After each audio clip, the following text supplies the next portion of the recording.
Bonjour Roderick. Pourrais-tu, s'il Bonjour te Mario. plaît, te présenter, nous dire un peu qui tu es, ton parcours, ta formation, ainsi que ton identité d'accompagnant? Oui, bien sûr. Donc je suis Roderick, je suis économiste de formation initiale. J'ai travaillé 12 ans dans la presse spécialisée dans les nouvelles technologies. Euh, et en 2007, j'ai quitté ce monde de la grande organisation internationale pour devenir indépendant. Et je me suis consacré dans une première partie de carrière au lancement et au développement d'une agence de team building spécialisée dans la gastronomie. Et contre toute attente, c'est ce qui m'a donné envie de m'intéresser à l'accompagnement parce que je voyais arriver des équipes qui venaient faire des cours de cuisine, des cours d'œnologie, des choses comme ça, qui venaient avec leurs problèmes, avec beaucoup d'attentes sur ces quelques heures de team building et puis qui repartaient avec les mêmes problèmes et parfois un peu de frustration. Donc, c'est ce qui m'a amené à commencer à m'intéresser à l'accompagnement. Alors, je me suis d'abord formé en coaching et puis petit à petit, j'ai pensé qu'il fallait aller un petit peu plus loin. Je me suis formé en psychologie, je suis devenu psychologue du travail. Aujourd'hui, je partage mon temps entre de l'accompagnement d'équipe et puis de l'accompagnement de crise, donc peut-être plus avec ma casquette de psychologue, soit sur l'accompagnement en risques psychosociaux, donc des diagnostics en risques psychosociaux, soit de l'accompagnement de type cellule de crise. Mon identité d'accompagnant, je dirais, pourrait se résumer par la notion de collectif et par cette idée que c'est souvent grâce au collectif que l'individu peut trouver ses clés au travail et que les difficultés personnelles, on peut parfois les résoudre, alors partiellement, peut-être pas totalement, mais grâce à une aspiration collective, grâce à un mouvement du collectif tout entier. Merci. Roderick, quel lien fais-tu entre la notion de care et ton rôle d'accompagnant? Et pourrais-tu, s'il te plaît, nous partager avec nous un exemple de mission où tu as mis en œuvre cette notion de prendre soin? Mhm.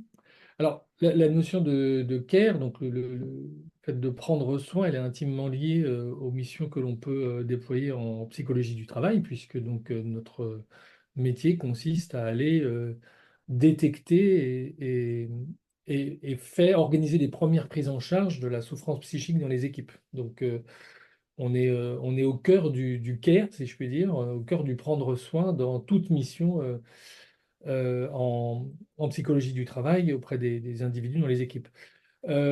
Partager sur une mission en particulier serait compliqué parce que je suis tenu à la confidentialité, mais la plupart des missions en psychologie du travail consistent soit à réaliser des entretiens de détection de ce qu'on appelle les risques psychosociaux dans les équipes, soit organiser des premières prises en charge qui sont en fait des passerelles entre la personne isolée avec sa souffrance et des systèmes de prise en charge dans les organisations qui la plupart du temps existent. Donc notre boulot, c'est d'organiser cette espèce d'aiguillage, d'orientation des individus qui souvent se retrouvent isolés avec leur propre souffrance.